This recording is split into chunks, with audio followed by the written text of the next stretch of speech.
কি চলছে এটা? ভোটার তালিকা সংশোধন নাকি ভোটার উচ্ছেদের নীল নকশা? কি হচ্ছে গণতন্ত্রের নামে? প্রশাসনিক জেহাদ? নমস্কার, আমি আফরিন বেগম। আজ বাংলার ঘরে ঘরে এক নতুন আতঙ্কের নাম এসআইআর বা নিবিড় ভোটার তালিকা সংশোধন। নির্বাচন কমিশন বলছে তারা নাকি ভোটার তালিকা সংশোধন করছে, কিন্তু বাস্তবের ছবি বলছে তারা আসলে ভোটারদের বিরুদ্ধে যুদ্ধ ঘোষণা করেছে। তুচ্ছ অজুহাতে বুথ উজাড় করে গরিব, সংখ্যালঘু এবং দলিত মানুষকে পাঠানো হচ্ছে শুনানির নোটিশ। প্রশ্ন একটাই, এটা কি নির্বাচনের প্রস্তুতি নাকি নির্বাচনের ফলাফল আগে ভাগেই ঠিক করে দেওয়ার একটা সুগভীর ষড়যন্ত্র? কেন ভোটারদের গিনিপিগ বানানো হচ্ছে? আজ আমরা পর্দা ফাঁস করব এই প্রশাসনিক জুলুমের। বাংলায় কি এখন নিজের ভোটাধিকার রক্ষা করাও অপরাধ? মগরাহাটের উক্তি সেই সাক্ষী দিল। এসআইআর শুনানির নামে যে গণহয়রানি চলছে তার প্রতিবাদ করতে গিয়ে রক্তাক্ত হতে হলো সাধারণ মানুষকে। পুলিশের লাঠি চলল, ফাটলো প্রতিবাদীদের মাথা, আর 5 জন সিপিআইএম কর্মীকে গ্রেফতার করে বুঝিয়ে দেওয়া হলো। বিজেপি পোষিত কমিশনের অসঙ্গতি নিয়ে প্রশ্ন তুললে জুটবে তৃণমূল সরকারের পুলিশের লাঠি আর জেল। এটাই কি বিজেপি তৃণমূল সেটিং এর নবতম সংযোজন? এটাই কি গণতন্ত্র নাকি প্রশাসনের নামাবলী গায়ে দিয়ে একনায়কতন্ত্রের নগ্ন আস্ফালন? গণতন্ত্র শুধু বুলেটে মরে না, গণতন্ত্র এখন মরছে লাল ফিতের ফাঁসে আর কাগজের কলমে। বাংলার দিকে তাকালে মনে হচ্ছে সাধারণ মানুষের ভোটাধিকার কেড়ে নেওয়ার এক মহোৎসব চলছে। যে নথির ভিত্তিতে শুনানি হচ্ছে তার কোনো রসিদ দেওয়া হচ্ছে না। যুক্তি নয়, বরং ভিক্টিমাইজেশন এখন কমিশনের মূল হাতিয়ার। রাজ্যের মুখ্য নির্বাচনী আধিকারিকের মতোই এই রাজ্যের বিডিও থেকে ডিএম, তারা কি রাজনৈতিক প্রভুদের নির্দেশে কাজ করছেন? অমর্ত্য সেন থেকে দিনমজুর রেহাই পাচ্ছেন না কেউই, আর প্রতিবাদ করলেই উক্তির মতো পুলিশের লাঠিচার্জ। কথায় আছে, হাঁড়ির একটা চাল টিপলেই বোঝা যায় ভাত সেদ্ধ হয়েছে কতটা। কয়েকটি বুথের নমুনা পরিসংখ্যান দেখুন, কিভাবে সার্জিক্যাল স্ট্রাইক চালানো হচ্ছে।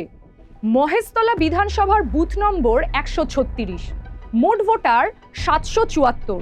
শুনানির কাগজ পাঠানো হয়েছে 334 জনের কাছে, অর্থাৎ প্রায় 43% মানুষ সন্দেহভাজন। সাতগাছিয়া বিধানসভার বুথ নম্বর 193, 1303 জনের মধ্যে 552 জনকে তলব। মালদা জেলার হরিশ্চন্দ্রপুর বিধানসভার একই বুথে 500রও বেশি নোটিশ। ওই জেলারই মানিকচক বিধানসভার 24 নম্বর বুথে মোট ভোটার 1000-এরও কিছু বেশি, ডাক পড়েছে প্রায় 600 জন ভোটারের। ইংলিশ বাজার বিধানসভার 12 নম্বর বুথে 950 জনের মধ্যে নোটিশ দেওয়া হয়েছে 400 জনকে। নদিয়া জেলার পলাশীপাড়া বিধানসভার 43 নম্বর বুথের 1050 জন ভোটারের মধ্যে ডাক পড়েছে প্রায় 400 জনের। নবদ্বীপ বিধানসভার 62 নম্বর বুথে 900 জনের মধ্যে শুনানিতে ডাকা হয়েছে 376 জনকে। উল্লিখিত এই সামান্য তথ্য থেকে এটা স্পষ্ট যে এটা কেবল নির্দিষ্ট কয়েকটি বুথ নয়, বরং এ এক পূর্ব পরিকল্পিত নকশা। বিশেষ করে মালদা, মুর্শিদাবাদ, উত্তর ও দক্ষিণ 24 পরগনা এবং নদিয়ার মতো জেলাগুলিতে এই হার অস্বাভাবিক।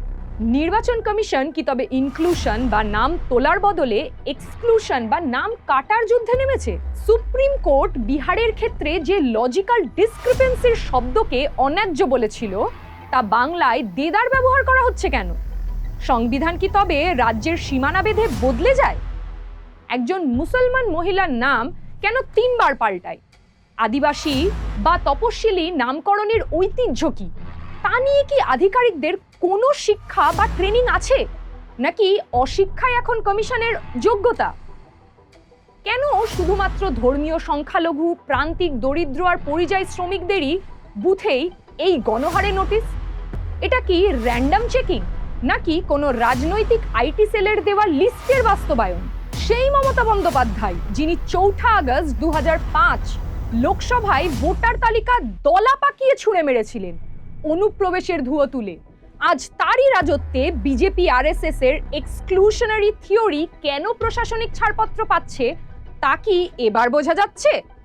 আরএসএস এর যে সুর সেদিন মমতা বন্দ্যোপাধ্যায়ের গলায় শোনা গিয়েছিল, আজ প্রশাসনিকভাবে সেই একই এক্সক্লুশন বা ভোটার ছাঁটাইয়ের খেলা কি গডফাদারের নির্দেশেই চলছে? অমর্ত্য সেনের মতো মানুষকেও যদি এই চক্করে হেনস্থা হতে হয়, তবে মালদা বা মুর্শিদাবাদের দিন আনি দিন খাই শ্রমিকের কি অবস্থা তা সহজেই বোঝা যাচ্ছে।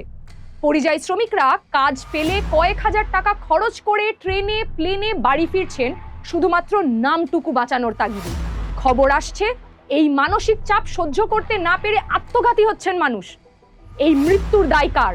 নির্বাচন কমিশনের নাকি সেই রাজনৈতিক দলের যার পেছন থেকে কলকাঠি নাড়ছেন? মনে রাখবেন, ভোটার তালিকা হলো নির্বাচনের ইনপুট, ফলাফল নয়। কিন্তু বর্তমানে যা চলছে তা পরিষ্কার ইঙ্গিত দিচ্ছে ভোটার কমিয়ে ভোটের রেজাল্ট ম্যানিপুলেট অর্থাৎ ফলাফল পাল্টে দেওয়ার চেষ্টা হচ্ছে। স্বচ্ছতার বুলিয়া ওড়ানো কমিশন কেন জানাচ্ছেন না কার অভিযোগে এই শুনানি? কেন অভিযোগকারীদের পরিচয় গোপন রাখা হচ্ছে? কেনই বা লজিক্যাল ডিসক্রিপেন্সির নাম করে যাদের ডাকা হচ্ছে সেই তালিকা সবার সামনে না এনে গোপনে শুনানি পাঠানো হচ্ছে? অবশ্য সুপ্রিম কোর্টের নির্দেশে এখন প্রকাশ করতেই হবে এই তালিকা, ফলে গোপন কথাটি আর রবে না গোপনে। গণতন্ত্রের প্রহরী যখন ভক্ষক হয় তখন জনরোষ অনিবার্য।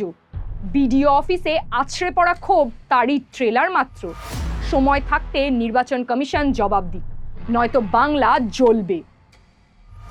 বন্ধুরা, আপনিও কি এই প্রশাসনিক হেনস্থার শিকার? লিখুন আমাদের কমেন্ট বক্সে। সোচ্চার হন অধিকারের দাবিতে। Don't forget to like, share and subscribe to stay updated with the latest incidents. Hit the bell icon to never miss an update. We will see you next time with more news that matters. Stay informed, stay safe.